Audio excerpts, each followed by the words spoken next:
Hi everyone. So this video is going to be very important and इसमें हम discuss करेंगे everything about answer writing in detail. So this is a comprehensive video on answer writing. कैसे हमें introduction करनी होती है, structure presentation कैसे होनी चाहिए, क्वेश्चन को ओपन कैसे करना है, सब पार्ट्स में कैसे डिवाइड करना है, कितने points, conclusion, diagram, keywords, everything will be discussed and ये एक जनरल पर्सपेक्टिव से होगी. Once this video is done, इसके बाद हम फोकस करना शुरू कर देंगे अपना सब्जेक्ट स्पेसिफिक GS1, GS4, 2 ऐसे चलेंगे सीक्वेंस में. ऑलराइट, सो प्लीज इस वीडियो को अच्छे से डेप्थ में देखना, समझना और उसके बाद इम्प्लीमेंट करना. नाउ फर्स्ट थिंग इज कि वहां पर we get such sheets. UPSC में मार्जिन होता है और बीच में कंप्लीटली ब्लैंक होती है. Now for those who have not written mains before, याद रखना ऐसी शीट्स होती है एंड इसी में ही यहाँ पर हमारा क्वेश्चन लिखा होता है, उसके नीचे we have to answer it. Now एक चीज का ध्यान रखना, कभी भी इस क्वेश्चन में यहाँ पर चीजों को अंडरलाइन मत करना. एक अलग से क्वेश्चन पेपर भी मिलता है एंड उसमें क्वेश्चन दिया होता है, तो जो भी रफ वर्क, अंडरलाइनिंग, स्ट्रक्चरिंग करनी है वो उसमें करना, इस पे मत करना. एंड इसके मार्जिन्स में ध्यान रखना, कुछ भी नहीं लिखना होता. You have to keep them as it is. तो सबसे पहले अच्छे आंसर में होनी चाहिए एक अच्छी इंट्रोडक्शन. तो अच्छी इंट्रोडक्शन कैसे लिखी जा सकती है? Now there are multiple ways to write a good introduction and अब ये ट्रेंड चल रहा है कि इसके लिए अलग अलग कैटेगराइजेशन कर दी है. Alright, now what you have to do और what you have to keep in mind is कि बेस्ड अपॉन कॉन्टेक्स्ट हम वहां डिसाइड करेंगे कि यहाँ पर कैसे इंट्रोडक्शन अच्छी सूट कर रही है. बिकॉज एट टाइम्स हम क्या होते हैं, हम क्वेश्चन देखकर रुक जाते हैं, समझ नहीं आता क्वेश्चन को स्टार्ट कैसे करें, ओपन कैसे करें. सो इसीलिए ये समझ लो. बट अगेन ये बहुत ही रिजिड अप्रोच नहीं है. मैं इनको मिक्स एंड मैच कर कर आपस में यूज कर सकता हूँ. जैसे डेफिनेशन के साथ में करंट का एग्जाम्पल दे दूंगा, रिपोर्ट के साथ में कोट, कॉन्टेक्स्ट समझा दूंगा. सो मैं ये सारी चीजें एक साथ भी यूज कर सकता हूँ अच्छी इंट्रोडक्शन में. That will completely depend upon the question का कॉन्टेक्स्ट. बट जनरली हम कैसे आंसर स्टार्ट कर सकते हैं वो हम एक एक कर कर समझ लेते हैं. सो इसमें होती है definition based, irony based, context, current समझाओ, डेटा रिपोर्ट दे दो, कोड बेस्ड दे दो. एंड कोशिश करना कि जो करंट वाले क्वेश्चन होते हैं उसमें हमेशा, चाहे कोई भी अप्रोच फॉलो कर रहे हो, करंट लिंकेज दिखाना कि रिसेंटली अभी गवर्नमेंट जैसे नारी शक्ति वंदना अधिनियम लेकर आई, तो वो एग्जाम्पल बताओ, कॉन्टेक्स्ट बताओ. ऐसे ही यूसीसी पर क्वेश्चन आता है, यूनिफॉर्म सिविल कोड पर, तो बताओ कि रिसेंटली बहुत सारी स्टेट्स डिमांड कर रही थी, बिल लेकर आए, कमिटी बनाई, कमिटी की ये रिकमेंडेशंस थी. तो वो जो कॉन्टेक्स्ट या करंट चीज होती है वो इन्हीं के साथ हम हमेशा कोशिश करनी चाहिए, जहां भी ऐसा करंट बेस्ड क्वेश्चन हो इंट्रो में डाल दो. ठीक है, अब बाकी एक एक कर कर डिस्कस करते हैं. सो इन्हें सबको साथ में यूज करना होता है, उस चीज की प्रैक्टिस करनी पड़ेगी हमें. सबसे पहले the easiest way is definition based. अब कुछ जो कॉन्सेप्ट्स आते हैं वो हमारे लिए क्वेश्चन में जरूरी होते हैं. कई बार ऐसा क्वेश्चन होता है जैसे लोन वुल्फ अटैक. सो उसमें बता देना चाहिए कि लोन वुल्फ अटैक है क्या चीज. फिर ग्लोबल कॉमन्स. अब जो कीवर्ड्स हैं वो मुझे कीवर्ड्स देखना एक बार तो समझाने ही पड़ेंगे एग्जामिनर, क्योंकि मुझे वो पता है. तो ऐसे में हमेशा उसी से स्टार्ट करो, उसे डिफाइन कर दो. जैसे ये देखो, examine the scope and limitations of self-help groups in improving the healthcare sector of the country. So मैंने क्या किया होता है, SFG पर ऑलरेडी एक बनाकर रखी हुई थी कि according to NABARD self help group define कर दिया ये है एंड साथ में उसका एग्जाम्पल भी दे दिया. नाउ क्या होगा, मेरा बेसिक इंट्रोडक्शन हो गई. अब मैं सेकंड उसके बाकी के पार्ट्स पर फोकस करूंगा. स्कोप एंड लिमिटेशंस पर उसकी मैं डायरेक्टली जंप करूंगा in improving the health care. So मेरी एक ये इंट्रोडक्शन डायरेक्टली हो गई जिसमें मैंने एसएचजीज क्या है वो डिफाइन कर दिया. फिर पर्टिकुलरली हमारे एथिक्स के क्वेश्चंस में जैसे इमोशनल इंटेलिजेंस पे आया, इंटेग्रिटी पे आया, कई बार ऐसी वैल्यूज को ना हमेशा इंट्रोडक्शन में डिफाइन कर देना चाहिए. वो एथिक्स के आंसर्स में हम देखेंगे. जैसे ये देखो, this is from Divya Mishra की copy. And ensuring integrity in administration slows down the pace of decision making and decreases efficiency. So पहले डिफाइन कर दो कि इंटेग्रिटी है क्या, what is integrity, what do you understand by integrity. And साथ ही example भी दिया.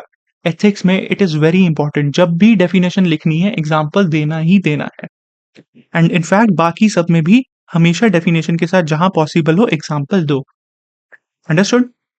जैसे ये अगेन दिव्या मिश्रा की कॉपी. ग्लोबल कॉमन्स क्या होते हैं? Global commons are ethical issue that involve in global commons. तो बताया, पहले बताओ तो सही एग्जामिनर को कि हमें पता है ग्लोबल कॉमन्स क्या है, तो डिफाइन किया और एग्जाम्पल दे दिया। ऐसे ही लोन वुल्फ अटैक्स हो रहे हैं, सीरियस थ्रेट पोज करते हैं इंटरनल इंडिया की सिक्योरिटी को।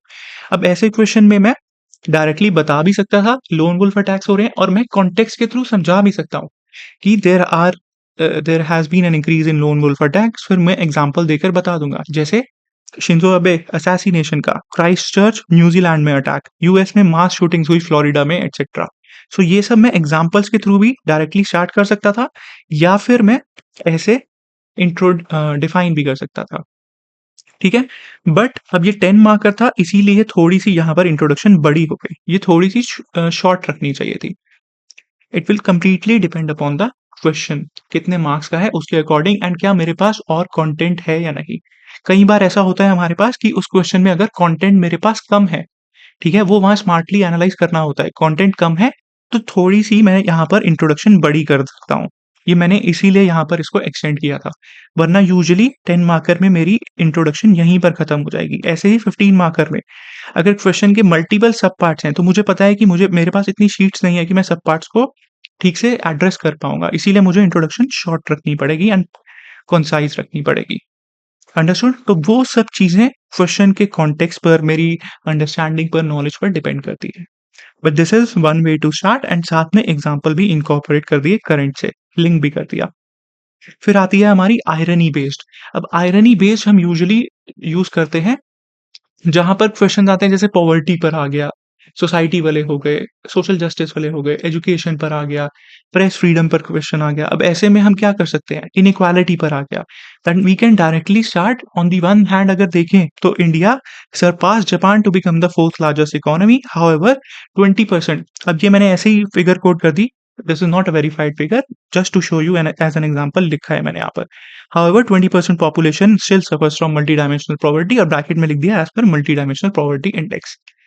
तो ये मेरा यहाँ करंट लिंकेज भी हो गया, और मैं आयरनी भी दिखा रहा हूँ क्वेश्चन से डिपिक्ट करते हुए कि on the one hand India grow कर रही है, बट वो ग्रोथ इक्वल नहीं है, इंक्लूसिव ग्रोथ नहीं हो रही। ठीक है, ऐसी इंक्लूसिव ग्रोथ में हम दिखा सकते हैं एक टाइम पर हमारे बिलियनर्स आ रहे हैं। हाउएवर ऑक्सफैम की रिपोर्ट दिखाती है कि हमारी जो 10% पॉपुलेशन है या 5% पॉपुलेशन है, उसके पास अभी भी हमारी 90% वेल्थ है। तो ये सब जो चीजें हैं आयरनी में दिखाओ। ऐसे ही वुमेन रिलेटेड कोई इशू आता है, कोई क्वेश्चन आता है, तो बता दो कि हमारे पास एक ऐसी विमेन है जो हमारे इसरो एटसेट्रा को लीड कर रही हैं। On the other hand women based violence इतना है, ग्लोबल जेंडर गैप रिपोर्ट में हमारी रैंकिंग इतनी आई है।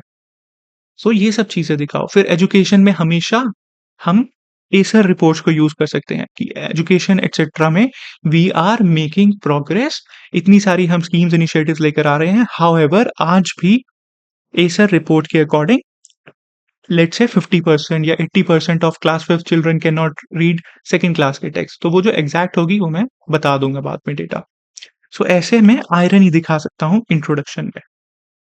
ठीक है, तो इन चीजों का ध्यान रखना होता है वहां पर। ऐसे हम आयरनी बेस्ड इंट्रोडक्शन भी यूज कर सकते हैं, स्पेसिफिकली जिन क्वेश्चन में आए ना कि इश्यूज हैं, चैलेंजेस हैं, ये सॉल्व नहीं हो पा रहा है। इंक्लूसिव ग्रोथ हो गया, पॉवर्टी हो गया, जेंडर वायलेंस हो गया, इन सब में ये बहुत अच्छी फिट बैठती हैं। फिर आता है कॉन्टेक्स्ट। अगर कुछ भी समझ में नहीं आ रहा कि यार इसको मैं ओपन कैसे करूं, तो हमेशा कॉन्टेक्स्ट पे चले जाओ। एट टाइम्स क्या होता है कि उसने बहुत बड़ी स्टेटमेंट दी होती है, तो उस स्टेटमेंट को हमेशा पहले हमें, अगर वो कोट अनकोट कर दे दी या पहले बहुत बड़ी सी स्टेटमेंट दे दी, तो उस स्टेटमेंट का कॉन्टेक्स्ट क्या है, उससे हमें क्या समझ में आया, उसे रिफ्रेश कर कर अपने वर्ड्स में लिखो। इंट्रोडक्शन में उस स्टेटमेंट को हमेशा एड्रेस करना होता है हमें। ठीक है, सो अब यहाँ पर डायरेक्टली मैं कॉन्टेक्स्ट समझा सकता हूँ। जैसे Indians have made an outstanding contribution to science and technology. In this context देखा, mention the works of CV Raman and Hargobind Khorana. तो पहले मुझे बताना पड़ेगा कि कैसे Indians have made an outstanding contribution to science and technology. ठीक है, तो उसके लिए मुझे एग्जाम्पल्स भी चाहिए होंगे, एंड उसके बाद जो सब पार्ट है मेरा सीवी रमन एंड हरगोविंद खुराना, उन पे फोकस करेंगे। तो सबसे पहले बताओ कि ancient times to present times में मैंने ऐसे कॉन्टेक्स्ट देकर बता दिया कि ग्रेट इंडियन साइंटिस्ट आए हैं, सबने अच्छा कंट्रीब्यूशन किया, फिर साथ ही एग्जांपल्स दे दिए और उनका कंट्रीब्यूशन भी मेंशन कर दिया। ऐसे ही इकोनॉमी में देखो, इंफ्रास्ट्रक्चर प्रोवाइड्स अ फाउंडेशन और इन this context discuss the need and significance of national infrastructure pipeline. उसकी नीड क्या है, सिग्निफिकेंस क्या है, वो पूछा था। तो इसमें मैं डेटा रिपोर्ट भी साथ में ही यूज कर रहा हूँ कि इकोनॉमिक सर्वे ने बोला है इंडिया हैज टू स्पेंड इतना trillion on infrastructure to sustain the economic growth, it forms the foundation of any economy, and मैंने एग्जैक्ट कीवर्ड लिया। अभी ये चीज आगे बताऊंगा। जो एग्जैक्ट क्वेश्चन में कीवर्ड होते हैं ना, उन्हें हमें यूज करना होता है। मैंने बताया, एक्सप्लेन किया कि कैसे इंफ्रास्ट्रक्चर फाउंडेशन प्रोवाइड कर रहा है। तो वो कैसे फाउंडेशन प्रोवाइड कर रहा है, इट हमारी increases trade, people, social infrastructure, multiplier effect on all sectors, ऐसे कर कर। ठीक है। फिर क्योंकि यहाँ पर मुझे इकोनॉमी के आंसर में हमेशा इकोनॉमिक सर्वे, बजट, इन सबको यूज करना बहुत जरूरी होता है। तो मैं उसी की लाइट में बता रहा हूँ कि उसने भी हाईलाइट किया है कि हमें इंफ्रास्ट्रक्चर पे फोकस करना है। तो ये करंट कॉन्टेक्स्ट दोनों यूज हो रहे हैं। इस वाले आंसर में करंट एंड कॉन्टेक्स्ट दोनों चीजें यूज हो रही हैं। ठीक है। फिर देखो, ये आता है conventional floods, flash floods are affecting a wide area of landscape and have deeper impacts on agriculture and the economy. अब मैं क्या कर सकता था, इधर you could have started flash flood, बता सकते थे कि क्या है, बट मुझे इस क्वेश्चन में ऐसा सूटेबल लगा कि flash floods are affecting a wide area of landscape and have deeper impacts, तो मुझे लगा कि मुझे इसी को डायरेक्टली एड्रेस करना चाहिए स्टेटमेंट को। इसीलिए मैंने क्या किया, मिक्स यूज किया कि there has been a rise in flash floods in India and world that brings torrential rain in a short period. Simple सी चीज एक्सप्लेन कर कर बता दी एंड उसके बाद इमीडिएटली उसका डायग्राम बना दिया। अगर ये 15 मार्कर होता तो मैं डायरेक्टली जरूर फ्लैश फ्लड्स क्या है, कैसे आते हैं, वो बताता, फिर मैं ये चीज बता देता कि there has been an increase in flash floods. और इसमें मैं चाहता तो कोई रिपोर्ट भी यूज कर सकता था कि आईपीसीसी की report, global climate risk index ने बताया है क्लाइमेट चेंज इंड्यूस्ड जो चेंजेस हैं उनकी वजह से भी ऐसा हो रहा है।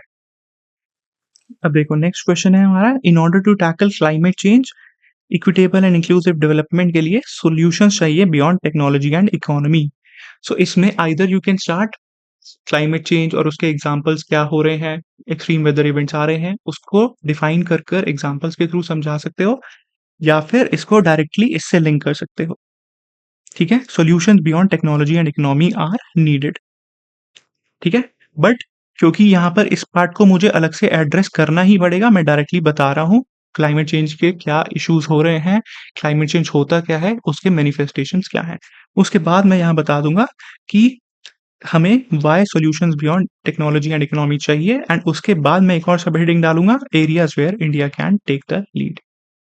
अंडरस्टूड। तो ऐसे में कॉन्टेक्स्ट उस चीज का बता सकता हूँ। ऐसे ही सिंपल सी हमारी करंट लिंकेज, अब जैसे एक क्वेश्चन है, इसमें दिखा दिया कैसे मैंने करंट लिंक किया था। एंड फिर आता है यूनिफॉर्म सिविल कोड की क्यों हमारे लिए जरूरत है, critically examine the significance of uniform civil code. So मैं डायरेक्टली क्या करूंगा, कॉन्स्टिट्यूशन प्रोविजंस भी बता दिए एंड दोनों को साथ में लिंक भी कर कर दे दिया कि there has been a demand from various sections to provide या इंट्रोड्यूस यूनिफॉर्म सिविल कोड। ठीक है, या इसमें तुम उत्तराखंड का एग्जाम्पल भी दे सकते हो कि उत्तराखंड अपना बिल लेकर आया, उसने यूनिफॉर्म सिविल कोड इंप्लीमेंट किया, एक्ट बनाया। This can also be done. या फिर कमिटी रिकमेंडेशन दे दो कि कमिटी आई है, उसने ये रिकमेंड किया है। तो अब ये सब चीजें क्या है, रिजिड मत रहना अपनी अप्रोच में, दैट इज द थिंग। कोई प्री डिफाइंड ऐसा नहीं है कि मुझे यहाँ पर यही चीज लगानी है introduction, that will completely depend upon the context. But अगर उससे रिलेटेड कोई करंट एग्जाम्पल ध्यान में आ रहा है, so please try and incorporate that in your introduction. ठीक है, अंडरस्टूड। जैसे फिर आता है हमारा ये इनइक्वालिटी को एड्रेस करने के लिए we need to rethink the redistribution of wealth. In this context highlight the need and feasibility of universal basic income.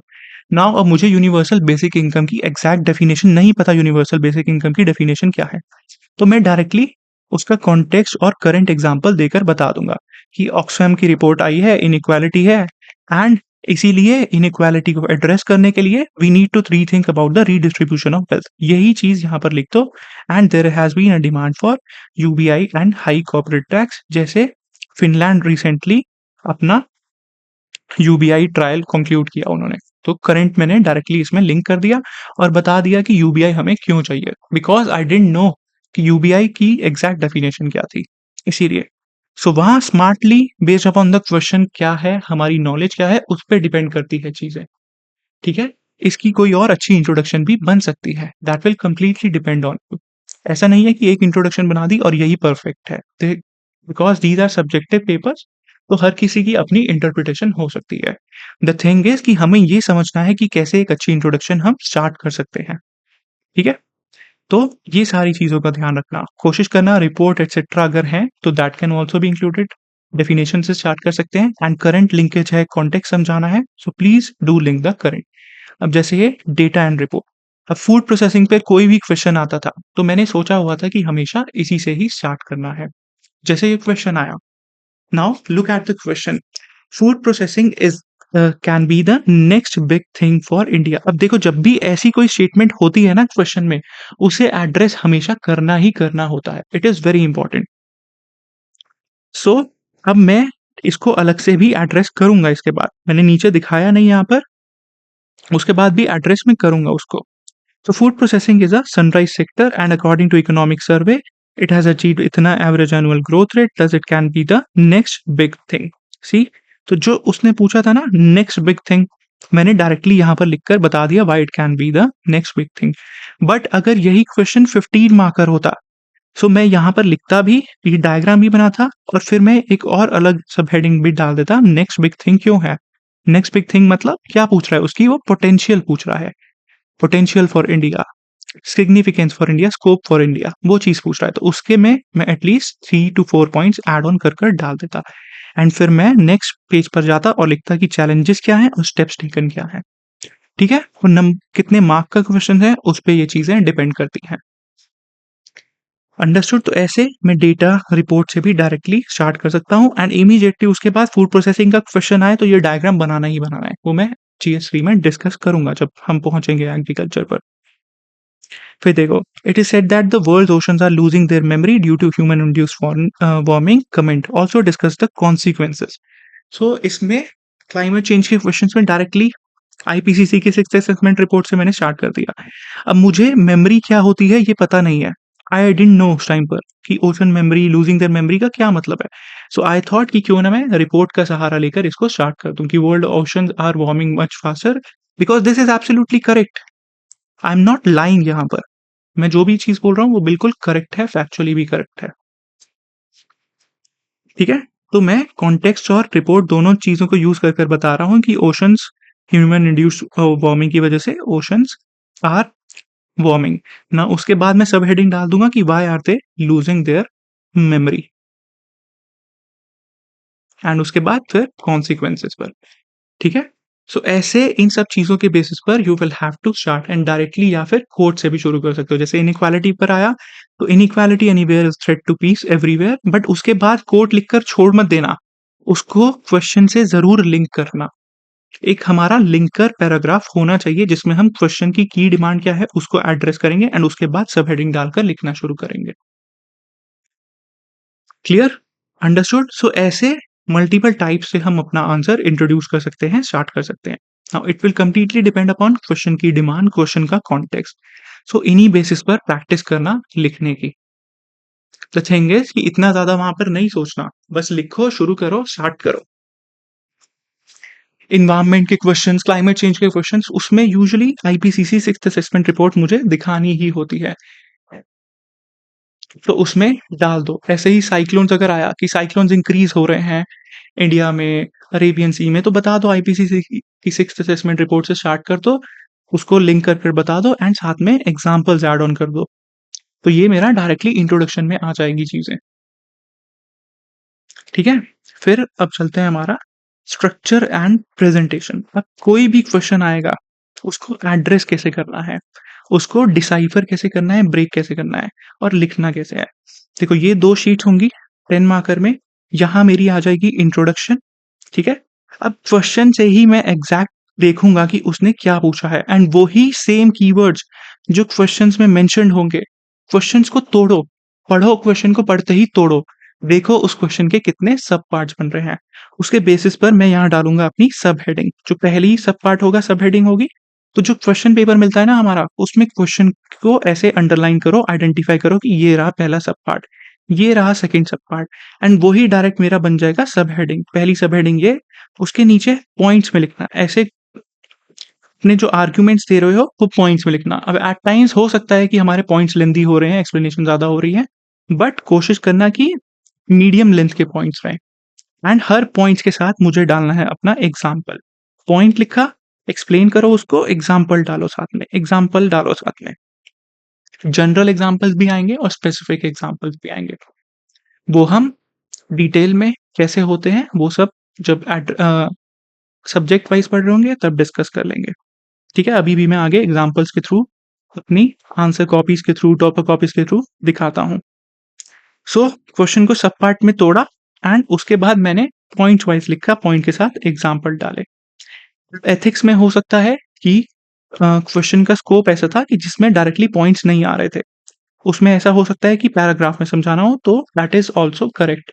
Do not worry, ऐसा मत सोचना, बट कोशिश करना कि ऐसे पॉइंट वाइज ही लिखो एंड पॉइंट्स मुझे 1 2 3 4 5 ही चाहिए। ऐसे एरो बना दिया, ठीक है, बुलेट्स डाल दी, वो मत करना।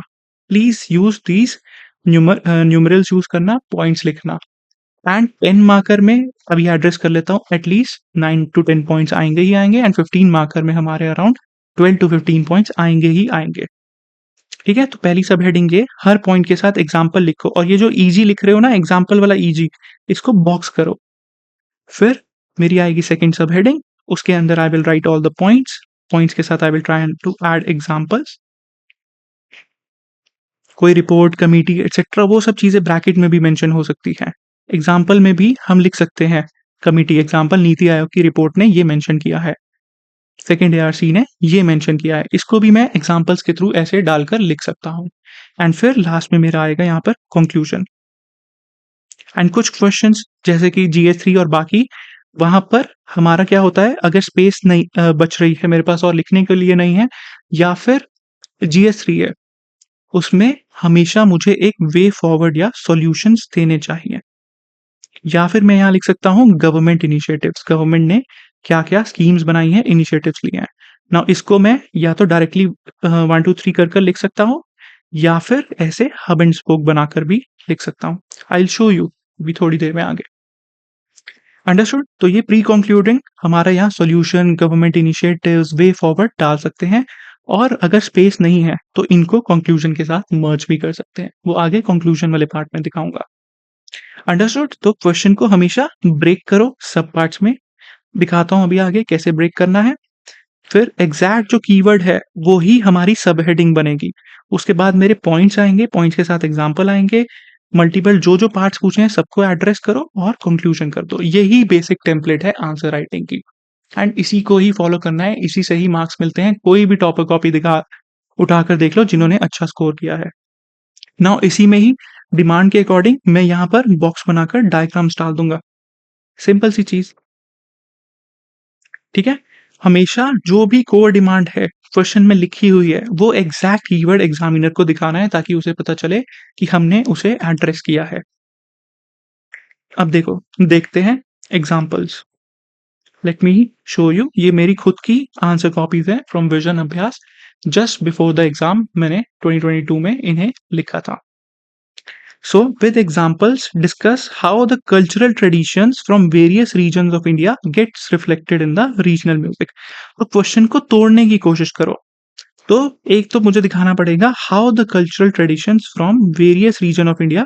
अब इसमें सिंपल एक ही पार्ट है, बस मुझे यही सब पार्ट दिखाना है। ठीक है, गेट रिफ्लेक्टेड इन म्यूजिक, तो सिंपल सा डायरेक्ट सब पार्ट वाला क्वेश्चन है ये, आर्ट एंड कल्चर का। तो मैंने डायरेक्टली पहले इंट्रोडक्शन शुरू कर दी एंड उसके बाद एग्जैक्ट कीवर्ड लिए, cultural traditions and their reflections. तो ये मेरी सब हेडिंग आ गई, एंड इसे ऐसे बॉक्स कर देना जो हमारी सब हेडिंग को डाल रहे हो। Now I will write points, देखो 1 2 3 4, हर पॉइंट लिखा। Dravid music, use of instruments like sitar, example Tollywood music. ऐसे ही संकीर्तन इन मणिपुर, असम। इसमें जो मेरे कीवर्ड्स हैं उन्हें या तो बॉक्स करो या तो अंडरलाइन करो। क्लियर? उन्हें बॉक्स करो, अंडरलाइन करो, दिखाओ एग्जामिनर को, एम्फेसाइज करो उनको। प्रेजेंटेशन बहुत इंपॉर्टेंट है ये हमारे लिए। अंडरस्टूड? अब ऐसे ही ये क्वेश्चन देखो, इसको ट्राई टू ब्रेक इट, अभी पॉज कर वीडियो को समझो। That it is the world's oceans, हाँ it is said that the world oceans are losing their memory due to human induced warming. Comment, तो पहले हमेशा कमेंट पूछा उसने, तो मुझे इस स्टेटमेंट को हमेशा सबसे पहले एड्रेस करना पड़ेगा, ठीक है? फिर उसके बाद सेकंड पार्ट में क्या पूछ रहा है, तो ये मेरा हो गया पहला सब पार्ट। एंड सेकंड सब पार्ट आ रहा है discuss the consequences of this phenomena. तो मेरे दो सब पार्ट हो गए इसमें क्वेश्चन में। ऐसे ही क्वेश्चन को जितना ब्रेक कर पाओगे उतने अच्छे मार्क्स आएंगे। एग्जामिनर ढूंढता है कि क्या सारे सब पार्ट इसने एड्रेस किए हैं या नहीं किए। तो वही मेरा आईपीसीसी की इंट्रोडक्शन से मैंने स्टार्ट कर दिया। अब यहाँ देखो क्या था कि world's oceans are losing their memory due to human induced warming.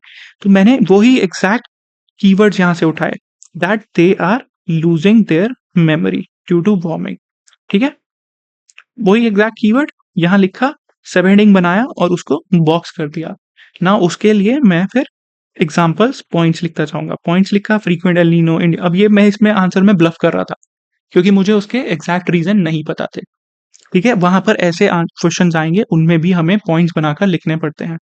तो उसका सोल्यूशन जो ये होता है, इससे रिलेटेड जो जो कीवर्ड्स पता है वो लिख दो कि ह्यूमन इंड्यूस वार्मिंग हो रही है तो क्यों मेमोरी वो अपनी लूज कर रहे होंगे, ठीक है?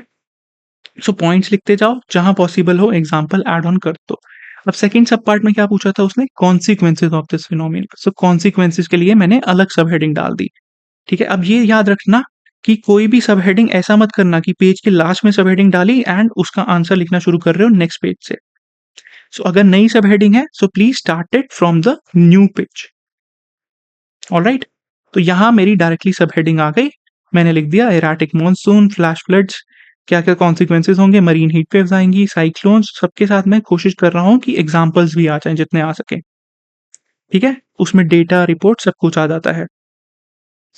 फिर ये एड्रेस हो गया, उसके बाद मेरा आ गया कंक्लूजन। मैंने लिख दिया कि world needs to act in vision in the light of sustainable development goals 1415 and strengthen carbon mitigation efforts. Life can be one such approach. Simple सी चीज, ये बना के आंसर लिखा हुआ है क्योंकि मुझे इस आंसर में डिटेल्स पता ही नहीं थी, मेमोरी वाला पार्ट।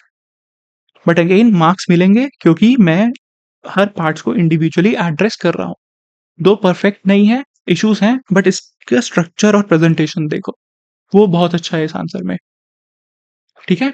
इस चीज को ध्यान में रखना है। ऐसा अगर करोगे तो जिस क्वेश्चन में आता भी नहीं है ना बिल्कुल उस क्वेश्चन के बारे में, उसे भी एड्रेस कर सकते हो।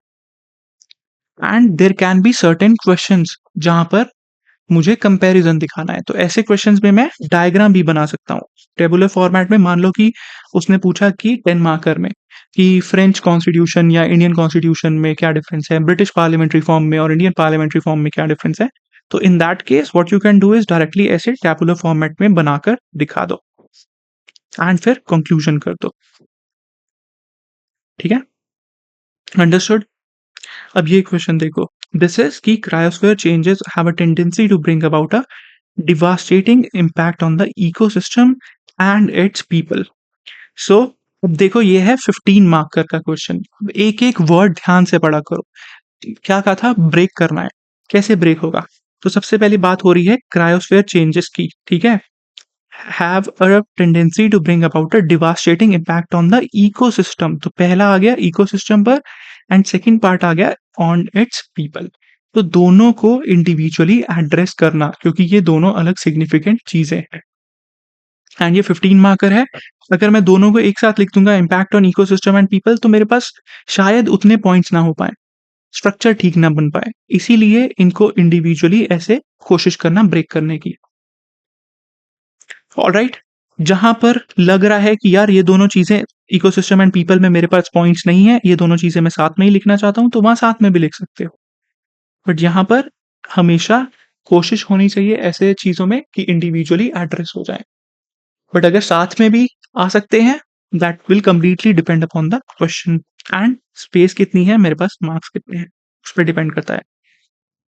बट कोशिश करना कि अगर ऐसे अलग सी यूनिक चीजें हैं तो उसको इंडिविजुअली हमेशा एड्रेस करो। नाउ उसके बाद क्या पूछा है, enlist measures to tackle this threat. तो ये मेरा हो गया थर्ड सब पार्ट, मेजर्स भी बताऊंगा, ठीक है? तो मैं इंट्रोडक्शन में आईपीसीसी की रिपोर्ट से बता दिया कि क्रायोस्फेयर और आइस एक्सेट्रा क्या है, हमारी मेल्टिंग हो रही है, उसका एग्जाम्पल भी दे दिया, फिर बता दिया कि इम्पैक्ट क्या होगा ऑन इकोसिस्टम। फिर पॉइंट्स लिखे अपने, एंड जहाँ-जहाँ कोशिश करो एग्जाम्पल आ सकते हैं तो डाल दो, वरना कीवर्ड्स को अंडरलाइन करो। नाउ नेक्स्ट चीज़ is impact on people, economic activities, food security, sea level rise, climate refugees आएँगे, जियोपॉलिटिकल टेंशन्स आएँगी। बहुत ही सिंपल से पॉइंट्स हैं, अब मैं उसको इसी क्वेश्चन के साथ लिंक कर लिख रहा हूँ। ठीक है? ऐसे ही वहाँ पर पॉइंट्स बनाने पड़ते हैं। तो ये दोनों चीज़ें लिख दी, अब उसके बाद क्या है, मेरे पास एक और शीट बचेगी, एक और पेज बचेगा, एंड उसे भी मुझे फिल करना है। Keep this thing in mind, चाहे 10 मार्कर हो, 15 मार्कर हो, प्लीज़ एंड टू एंड लिखना। सारी शीट्स भर कर आनी है एज टू एज, उस चीज़ की प्रैक्टिस कर लो। अब आता है मेजर्स वाला पार्ट, तो मेजर्स डायरेक्टली मैं लिखूँगा। क्या था? Measures to tackle this threat, तो ये देखो measures to tackle this threat लिखो, उसको बॉक्स कर दो हेडिंग को। मिटिगेशन मेजर्स की ज़रूरत है, एग्जाम्पल लिख दिया। फिर कमिटमेंट्स आईएनडीसीज़, एग्जाम्पल लिख दो साथ में। ऑल्टरनेट टेक्नोलॉजीज़ की ज़रूरत है, कार्बन कैप्चर एंड स्टोरेज। वो सारे जो मेरे कीवर्ड्स हैं, वो सारे मैं इसमें इनकॉर्पोरेट कर दिखा रहा हूँ आंसर में। फिर अल्टीमेटली लास्ट में मेरा हो गया कंक्लूजन, जिसमें मैं इस चीज़ को समराइज़ कर रहा हूँ, बता रहा हूँ उसकी इम्पोर्टेंस क्या है, क्यों उसे टैकल करना ज़रूरी है। ठीक है? तो ये मेरे सारे सब पार्ट्स एड्रेस हो गए। अब मेरा 1 पॉइंट 2 पॉइंट इसमें गलत भी होंगे तो कुछ फ़र्क नहीं पड़ेगा ज़्यादा। वो एज़ अ होल क्वेश्चन को मेरे जज करेगा कि उसने ये भी बताया, इंट्रो भी दी, रिपोर्ट भी डाली, एग्ज़ाम्पल्स भी दे रहा है, वो कीवर्ड्स भी आ रहे हैं उसके आंसर में और इतना अच्छे से स्ट्रक्चर्ड आंसर है, तो वो 15 में से 6 मार्क्स तो इसमें देगा ही देगा। इनफैक्ट 7 भी दे सकता है।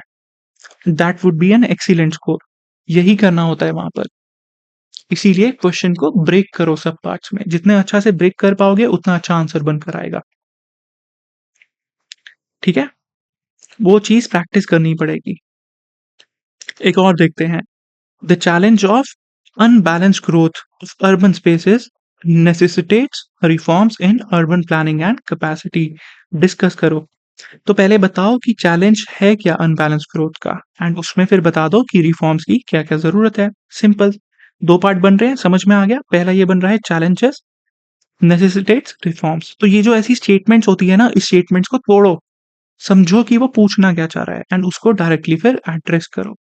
तो इसमें भी मैंने रिपोर्ट से स्टार्ट किया था, फिर बता दिया कि चैलेंजेस क्या हैं। ये देखो 15 मार्कर था, इसीलिए क्वेश्चन छोटा है 15 मार्कर के अकॉर्डिंग, तो मुझे यहाँ पर पॉइंट्स बनाने पड़ेंगे, डायमेंशंस बनानी पड़ेंगी। तो मैंने एक तो बेसिक चीज़ बता दी, वर्ल्ड सिटीज़ रिपोर्ट्स ने इतना बोला है, पॉपुलेशन अर्बन एरियाज़ में बनेगी, एंड ये यहाँ पर मैं क्या दिखा रहा हूँ, कॉन्टेक्स्ट दिखा रहा हूँ कि हमारी अर्बन स्पेसेस ग्रो कर रही हैं।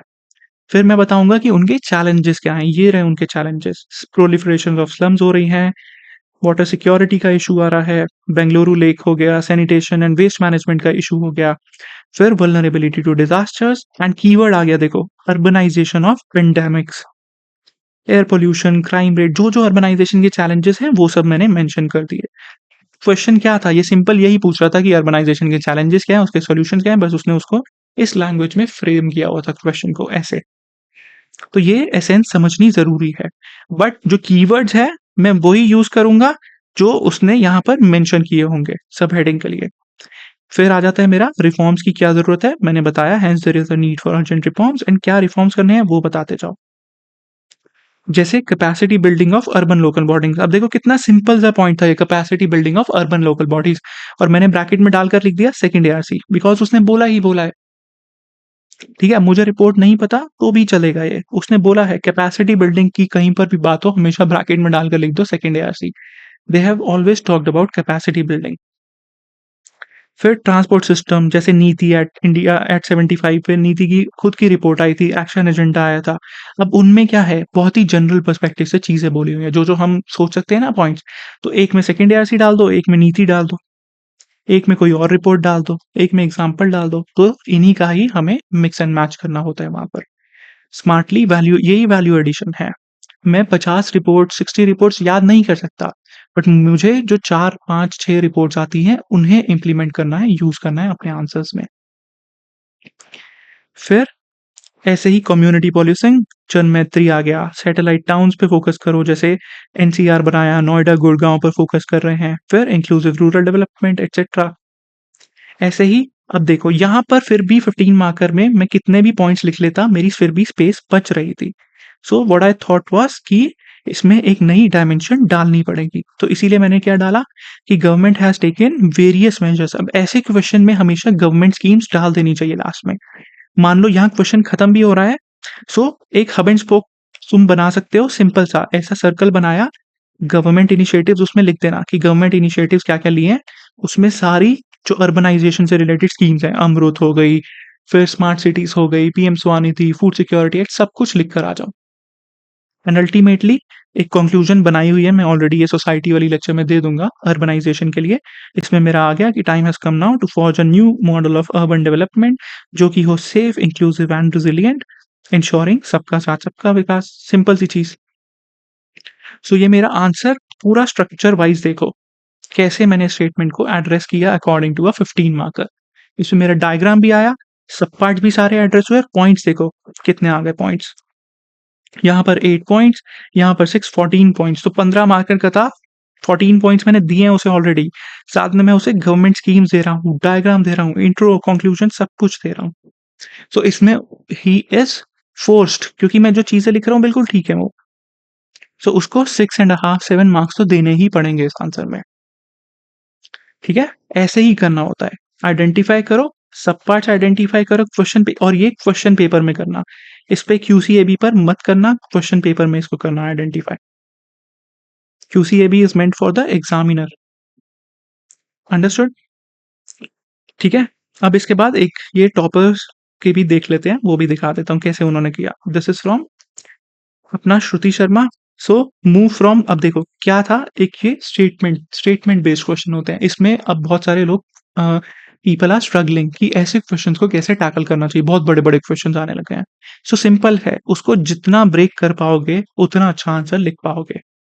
कि move from Washington consensus to Cornwall consensus reflects a shift from fast liberalisation to rapid decarbonisation. अब देखो ये वर्ड्स पढ़ो, from profit to people, from free market to public private partnership aimed at creating sustainable, equitable and resilient economics analyse.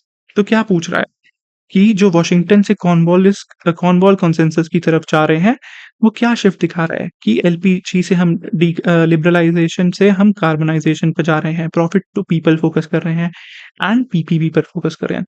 तो ये जितने भी parts हैं ना, 1, 2, 3, इन सबको इंडिविजुअली मुझे एड्रेस करना पड़ेगा, क्योंकि ये 15 मार्कर है, तभी मेरे आंसर में अच्छा स्ट्रक्चर बना आएगा।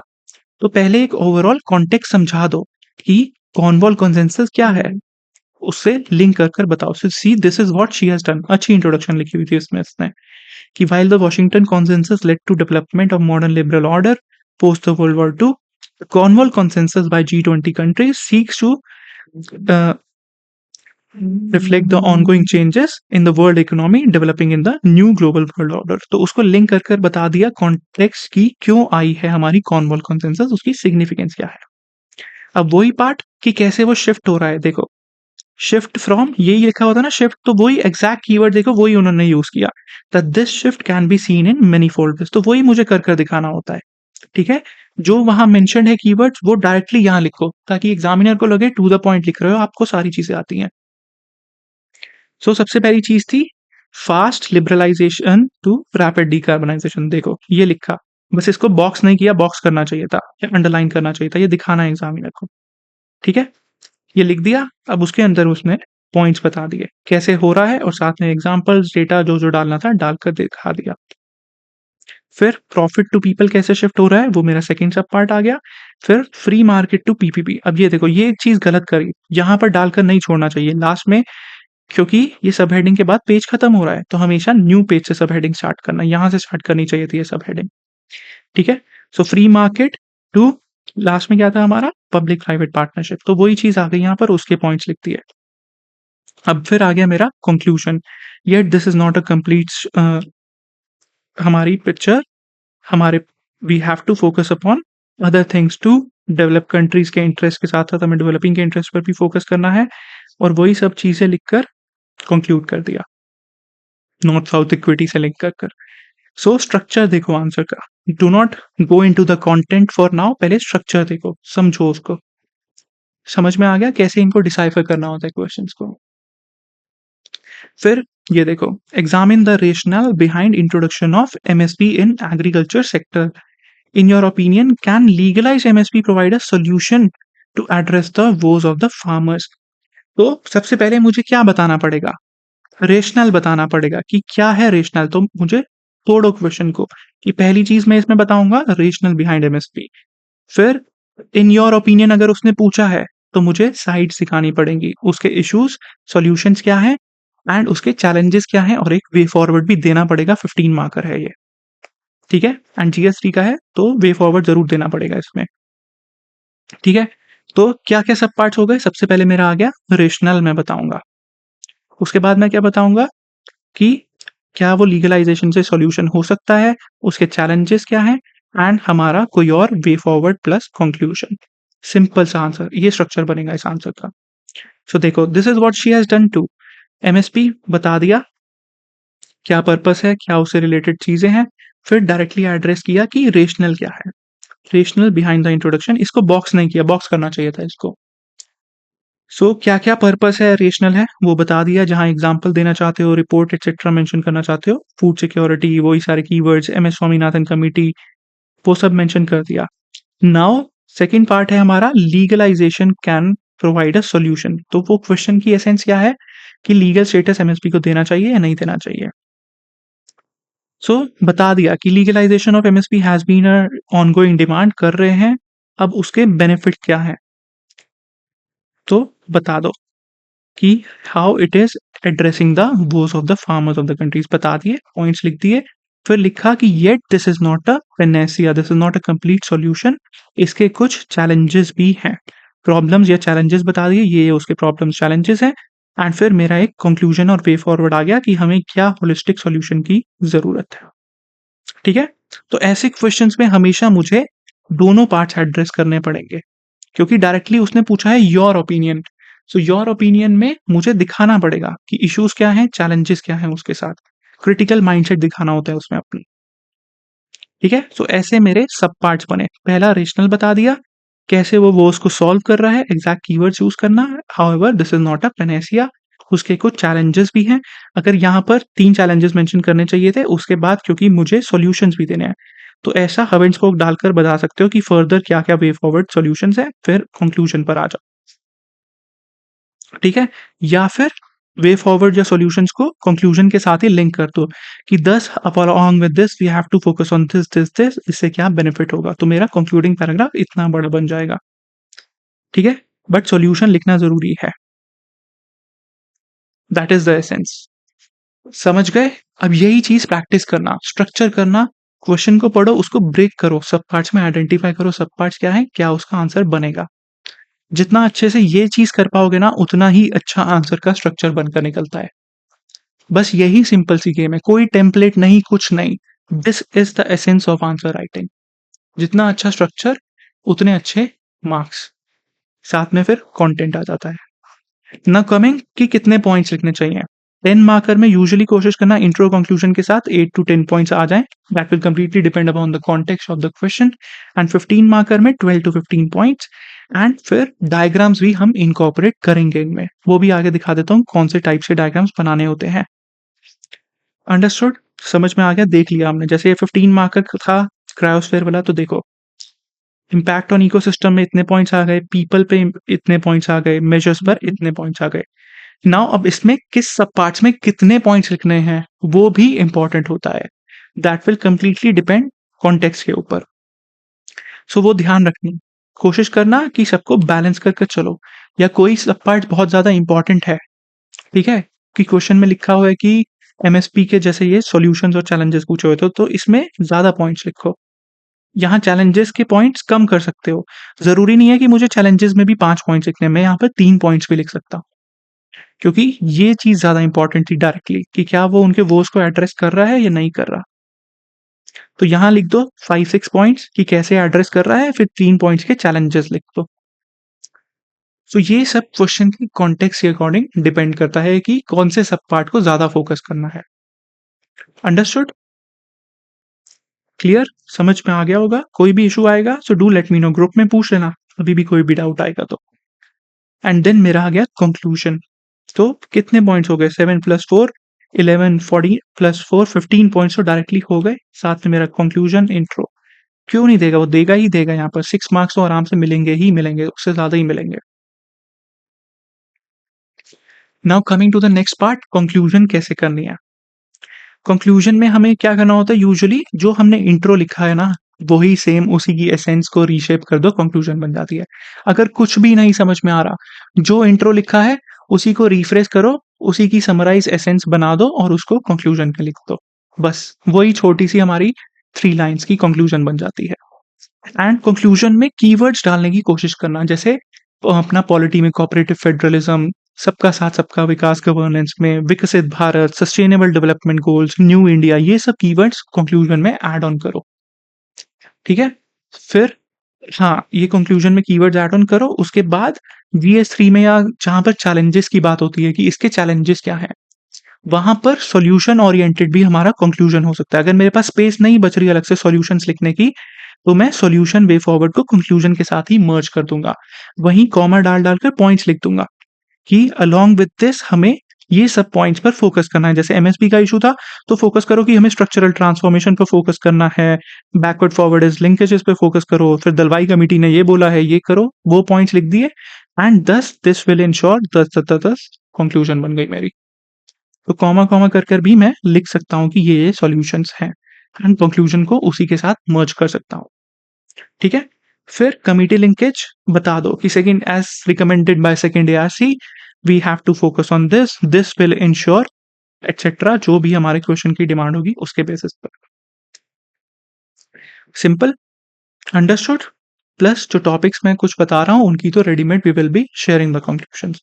एंड कुछ का अगर करंट है, जैसे हिस्ट्री में मैं बताऊंगा कि वहां पर कोशिश करना कि करंट से लिंक कर दो, कि जैसे विजयनगर आया, चोलास एटसेट्रा आए, तो बता दो कि उनका इतना मैग्निफिसेंट कंट्रीब्यूशन है आर्ट कल्चर लिटरेचर में, and UNESCO world heritage site या यूनेस्को ने उसको रिकॉग्नाइज किया हुआ है। सिंपल, तो उसको करंट से भी लिंक कर सकते हैं। ठीक है? अब जैसे ये देखो, हाउ डिड शी कंक्लूड, यहाँ पर 10 दलवाई कमेटी के रिपोर्ट्स रिकमेंडेशन को should be encourage, should be implemented to realise. अब मैं इसको एक स्टेप आगे ले जा सकता था, to realise the vision of doubling farmers income. तो वो मेरा एग्रीकल्चर का कीवर्ड होता है, डबलिंग फार्मर्स इनकम। ठीक है? तो वो कंक्लूजन में आ जाएगा। ऐसे ही अर्बनाइजेशन का मैंने बता दिया था, सेफ इंक्लूसिव रेजिलिएंट, सबका साथ सबका विकास। एंड फिर यहाँ पर हम एसडीजीज भी यूज कर सकते हैं क्लाइमेट चेंज एक्सेट्रा में। तो एसडीजीज जो हमारे इंपॉर्टेंट है वो पढ़ लेना, समझ लेना, जैसे पॉवर्टी, हंगर, हेल्थ, एजुकेशन, जो 1 2 3 4 जो हमारे हैं, प्लस इन्वायरमेंट रिलेटेड जो है उनका एटलीस्ट नंबर याद रख लेना। क्लियर? अब इसमें करंट भी लिंक कर दिया कि लाइफस्टाइल फॉर एनवायरनमेंट, जैसे मोदी जी ने बोला था, उस पे फोकस करने की जरूरत है। एंड चाहो तो कंक्लूजन भी ला सकते हो, कोड भी ला सकते हो कंक्लूजन में इफ नीडेड, स्पेसिफिकली एथिक्स के आंसर्स में। ठीक है? If ethical framework of society is the tree, then compassion is the root of that tree. Clear? तो ऐसे कोट्स या जुमले भी हम कंक्लूजन में अपनी डाल सकते हैं, एथिक्स में तो डालने चाहिए। नाउ इसमें कैसे किया था? ये था ग्रीन हाइड्रोजन मिशन का। नाउ दिस इज फ्रॉम हमारा अभी ऑल इंडिया रैंक 16 2024 का, उनकी कॉपी से है ये। सो सीखो, पहले स्ट्रक्चर भी देख लो। Examine the role that green hydrogen can play in unlocking the energy security of India. How can NGHM help achieve in its energy goal. तो सबसे पहले ग्रीन हाइड्रोजन है क्या, वो बता दिया, उससे स्टार्ट कर दिया। ठीक है? अब क्या है? Role that play it can play in unlocking, तो रोल बता दिया। उसी में पॉइंट्स लिखे, देखो पॉइंट्स आ रहे हैं, जो कीवर्ड्स आ रहे हैं वो सब अंडरलाइन कोट अनकोट कर ये सब चीजें बहुत इंपॉर्टेंट हो जाती हैं प्रेजेंटेशन में, यही एग्जामिनर देखते हैं। ठीक है? फिर रोल बताना था, एग्जामिन लिखा था, तो चैलेंजेस भी बता दिए कि क्या क्या उसके चैलेंजेस होंगे। फिर बताया कि NGHM कैसे हेल्प करेगा, तो NGHM क्या है, मिशन है, उसके टारगेट क्या है बता दो, and how it can help वो भी बता दिया। एंड कंक्लूड कैसे किया कि Green energy is the future for which green hydrogen can play a pivotal role. The need is to have interstate coordination and technological partnership to achieve SDG 6 and SDG 13. तो sustainable development से link कर कर लिख दिया। ठीक है, सो ऐसे conclusion वही सिंपल वही समराइज किया कि ग्रीन एनर्जी के सिग्निफिकेंस क्या है, उसको हमें फोकस करना चाहिए, प्रायोरिटाइज करना चाहिए, सिंपल सी चीज। It will help achieve SDG एक्सा। या फिर हम इसमें लिख सकते थे कि इंडिया के जो आईएनडीसी टारगेट हैं, पेरिस के अंदर हमारे टारगेट्स हैं, पेरिस डील के अंदर, उन सबको अचीव करने के लिए ग्रीन एनर्जी अचीव करने के लिए green hydrogen will play a significant role. Simple. ठीक है, तो ऐसी चीजें हमेशा कंक्लूजन में अच्छी चीजें दिखानी पड़ती है। ग्रैंड आइडियाज जो बिगर आइडियाज होते हैं वो दिखाया करो। Paris deal, INDCs, these are very important. Now next आता है हमारा डायग्राम्स। अब डायग्राम्स को कैसे इंकॉर्पोरेट करना है, डायग्राम्स का पर्पस क्या है? एक पर्पस होता है वैल्यू एडिशन, जैसे हिस्ट्री में मैप्स एटसेट्रा, फिर स्तूपा बनाओ, वो सारे डायग्राम्स बनाओ, वो बहुत जरूरी हो जाते हैं। ऐसे ही ग्राफ्स बनाकर दिखाने होते हैं, इकोनॉमी में, एग्रीकल्चर में, इंटरनल सिक्योरिटी आए मैप्स बनाओ, ज्योग्राफी आए तो उसमें मैप्स डायग्राम बनाओ। प्लस डायग्राम का और क्या रोल होता है? Space holder. एट टाइम्स हो सकता है कि मुझे 2 या 3 शीट्स भरनी है, बट मेरे पास इतना कंटेंट नहीं है कि मैं उनको डायरेक्टली भर सकूं, तो मैं क्या करूंगा, स्मार्टली इतने पेज में डायग्राम बना दूंगा। तो एग्जामिनर को क्या लगेगा कि इसने शीट फिल करी है, इसे नॉलेज है, डायग्राम भी अच्छा से बनाकर दे रहा है। जैसे अर्थक्वेक पर कोई क्वेश्चन आया 15 मार्कर का, तो मेरे पास उसमें लिमिटेड चीजें हैं, तो मैं एक जगह उसमें प्लेट टेक्टोनिक्स कैसे हो रही है वो बनाकर दिखा दूंगा। फिर एक जगह पर मैं वर्ल्ड मैप बनाकर Pacific rim of fire etcetera वो बनाकर दिखा दूंगा। सो ये सब चीजें वहां पर इंप्लीमेंट करनी होती है। वो कैसे होगा? वो प्रैक्टिस से होती है। ठीक है, अब डायग्राम्स कितने टाइप्स के होते हैं, कैसे यूज करना है, उन्हें भी हम देख लेते हैं। सो सबसे पहले आता है हमारा स्पेसिफिक डायग्राम, जैसे art and culture, science and tech, geography में हमारे बनाने हैं। अब जैसे देखो ये क्वेश्चन था, mechanism and occurrence of cloud burst in the context of Indian subcontinent. तो क्लाउड बर्स्ट कैसे होता है, तो उसका डायग्राम बनाकर दिखाओ। फिर significance of lion and bull figure बताओ, कि टेम्पल का एक बनाकर दिखा दिया कि बुल यहाँ पर होती है, वाहन की तरह दे आर प्लेस्ड। ठीक है, ऐसे ही लायन एंड बुल फिगर कहाँ पर थी, लायन कैपिटल सारनाथ, तो बताओ अशोकन पिलर में यहाँ पर इसके ऊपर ये सिंपल सा डायग्राम बनाया, एक ऐसा रफ सा लायन का स्टैचू बनाकर दिखा दिया कि देखो यहाँ पर लायन भी डिपिक्टेड था। सो ऐसे डायग्राम बहुत इंपॉर्टेंट हो जाते हैं बनाने। ठीक है, वो इंडिविजुअल सब्जेक्ट वीडियोस में भी मैं डिस्कस करूंगा। स्तूपा के क्वेश्चन आया, स्तूपा का डायग्राम बनाकर दिखाओ। फिर साइंस एंड टेक में बहुत बहुत जरूरी है डायग्राम्स, हम यूजुअली नहीं बनाते बट बनाने चाहिए साइंस एंड टेक में। वैक्सीन डेवलपमेंट पे क्वेश्चन आया कि क्या प्रिंसिपल है, हाउ डू वैक्सीन वर्क, तो बनाकर दिखा दो कि कैसे, मान लो ये वायरस आ रहा है, रेप्लिकेट करते हैं फिर वैक्सीन को, जेनेटिक मटेरियल एक्सट्रैक्ट कर कर इन्फ्यूज किया। बहुत ही सिंपल सा डायग्राम जो क्लियरली वेल लेबल डायग्राम है, सब चीजों को एक्सप्लेन कर रहा है। एंड जो डायग्राम बनाओ उसके नीचे ऐसे उसे बॉक्स कर दो, बॉक्स नहीं करना तो भी चल जाता है बट कोशिश करना बॉक्स कर दो, एंड फिगर जरूर लिख देना, what you are trying to depict that should be clearly written under the diagram. ठीक है, ये होते हैं स्पेसिफिक। अब देखो जैसे ये रैंक वन शुभम कुमार की थी कॉपी, तो उन्होंने यूज किया बुद्धिज्म जैनिज्म में केव में कैसे यूज हो रहे हैं, स्तूपा का बनाकर दिखा दिया, तो ये जरूरी होते हैं हमारे लिए डायग्राम्स। ऐसे ही maps, geography, modern history, security, art and culture, IR, disaster management, इन सब में मैप्स बनेंगे ही बनेंगे। रेड कॉरिडोर, नक्सलिज्म पे क्वेश्चन आया, ये मैप 100% बनाकर आना ही आना है। सो इन्हें प्रैक्टिस करना पड़ेगा मुझे। ठीक है, सारी चीजें मैं डिपिक्ट कर रहा हूँ इसमें, ये रेड कॉरिडोर है मेरा, ये मेरी स्टेट्स है रेड कॉरिडोर वाली। फिर ये हमारा कोल की लोकेशन, कोल के रिसोर्सेस, पेट्रोलियम रिजर्व्स। फिर वल्नरेबिलिटी, डीएम की वीडियो में मैंने बताया था कैसे मैप्स बनाने हैं, तो वो बनाने पड़ते हैं मैप्स, प्लीज इनकॉर्पोरेट देम, इससे मार्क्स बढ़ते हैं। जो कोर डिमांड है उसे एड्रेस करना है, बट वैल्यू एडिशन के लिए इन्हें भी ऐड ऑन करना है हमें साथ में। क्लियर? देखो ये भी शुभम कुमार की ही थी कि चाइनाज एग्रेसिवनेस क्या क्या चैलेंजेस पोज कर रही है, तो China's aggressiveness in recent times, तो उन्होंने क्या किया, साउथ एशिया का बनाकर दिखा दिया कि ये देखो यहाँ पर सीपेक है, यहाँ पर भी चाइना आ रही है। ठीक है? फिर नेपाल के साथ क्या है, यहाँ पर डोकलाम इश्यू चल रहा है भूटान के साथ। ऐसे ही इधर साउथ चाइना सी में जापान के साथ एग्रेशन, ताइवान के साथ जो-जो इश्यू चल रहे हैं, यहाँ 9 डैश लाइन का इश्यू चल रहा है, वो बता दो। श्रीलंका में Hambantota port, cheque book diplomacy, ये सब चीज़ डायरेक्टली इस पर डिपिक्ट कर दी। अंडरस्टूड? अब ऐसे this is from Divya Mishra, writing से ही पता चल रहा है, क्वाड पे था। तो क्वाड के क्या-क्या हैं, बनाकर दिखा दिया। क्वाड जियोपॉलिटिक्स, इंडिया हो गया इसमें, जापान, यूएस एंड ऑस्ट्रेलिया। ठीक है? स्ट्रिंग ऑफ पर्ल्स पे आए, बनाकर दिखा दो ये हमारे आइलैंड्स हैं, इसमें ये हमारा स्ट्रिंग ऑफ पर्ल्स बना रहे हैं, सिंपल सी चीज़। तो ऐसे मैप्स को यूज़ करना पड़ता है हमें आंसर्स में। और ये चीज़ ध्यान रखो, जो कीवर्ड्स हैं बहुत अच्छे, उनको बॉक्स किया जाना चाहिए। Chinese hegemony, Indo Pacific region, तो उसे अंडरलाइन करो या बॉक्स करो, कोट ऑन कोट कर दिखाओ उन्हें। It is very, very important. फिर आते हैं हमारे graphs.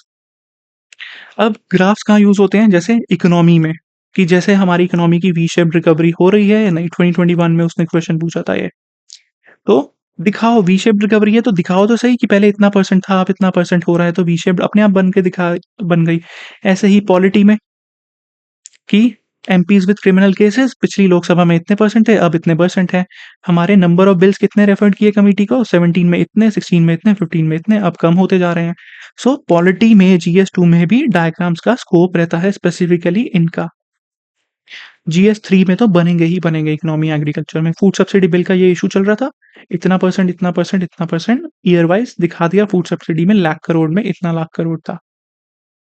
So these becomes very, very important. जैसे ये दिव्या मिश्रा की है, तो क्वेश्चन था इक्विटेबल ग्रोथ इन इक्वालिटी पे। सो उन्होंने दिखा दिया कि पहले 1950 में हमारा ह्यूमन डेवलपमेंट इंडेक्स इतना था, अब इतना हो चुका है, अब बट फिर भी इनइक्वालिटी एग्जिस्ट करती है। ऐसे ही यहाँ पर था एवरेज वाटर अवेलेबिलिटी पर, तो बता दिया कि 47 में इतनी थी, 2050 तक इतनी प्रोजेक्टेड है और अभी प्रेजेंटली इतनी है। सो ये बेसिक कुछ important theme wise, topic wise diagrams अपने बनाकर रखना, जो ग्राफ्स वहां पर इंकॉर्पोरेट करोगे अपने आंसर्स में। ठीक है? फिर आते हैं हमारे जनरल डायग्राम, जैसे ये हब एंड स्पोक हो गए। ठीक है? इन्हें कहाँ यूज करना होता है? पूरे जीएस में जहां भी मौका मिले, you can always use them. जैसे माइक्रो इरिगेशन के बेनिफिट्स पर आया, तो अब मेरे पास इतनी स्पेस नहीं है कि मैं एक-एक कर सारे माइक्रो इरिगेशन के पॉइंट्स लिखूं, तो मैं डायरेक्टली इंट्रोडक्शन लिखूंगा, फिर मैं एक स्पेस होल्डर में डायग्राम बनाकर दिखा दूंगा कि माइक्रो इरिगेशन के बेनिफिट्स क्या हैं। जैसे सेविंग्स है, इनकम 50% इंक्रीज करवाएगा, ये सारे पॉइंट्स मैंने लिख दिए। ये जरूरी होता है बनाना। ऐसे ही फूड प्रोसेसिंग में ये बनाना ही बनाना है डायग्राम, कि यहाँ low cost low shelf life, यहाँ से इनकम सेल्फ रिलायंस बढ़ती है, शेल्फ लाइफ बढ़ती है।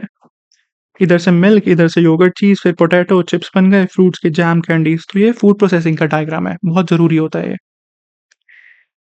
ऐसे ही इकोनॉमिक डिपेंड हमारा ये होता है रीन्यूएबल एनर्जीज में, कि जब भी इंडिया की एनर्जी बास्केट की बात हो रही है, ऐसे ही हो सकता है कि डिफेंस, इंडिजिनाइजेशन ऑफ डिफेंस पे आ जाए, कहाँ-कहाँ से हमारा कितना डिफेंस का आता है, तो पता होना चाहिए। एक पाई चार्ट बना दो कि इतना परसेंट हमारा रशिया से आ रहा है, इतना परसेंट यूएसए से आ रहा है, बाकी हमारा फ्रांस, इजराइल से इतना-इतना आ रहा है। तो उसको डिपिक्ट कर दो। और ऐसे ही रिन्यूएबल एनर्जी का तो होना ही चाहिए हमारे पास, इसको रट लेना बनाकर। जहाँ भी मौका मिले रिन्यूएबल एनर्जी का क्वेश्चन आए, ये डायग्राम लगा देना वहाँ पर, कि कोल से इतना आ रहा है, रिन्यूएबल से इतना-इतना हमारा आ रहा है। इंडियाज़ एनर्जी बास्केट, कोल, रिन्यूएबल और न्यूक्लियर से इतना-इतना बनता है हमारा। ठीक है? बहुत ज़रूरी है ये। जैसे ये क्वेश्चन पूछा था उसने 2022 में, कि do you think India will meet 50% of its energy need from renewable energy by 2030? Justify your answer. अब ये मैं कब बता पाऊंगा? मुझे अगर एनर्जी बास्केट पता होगी तभी तो मैं बता पाऊंगा।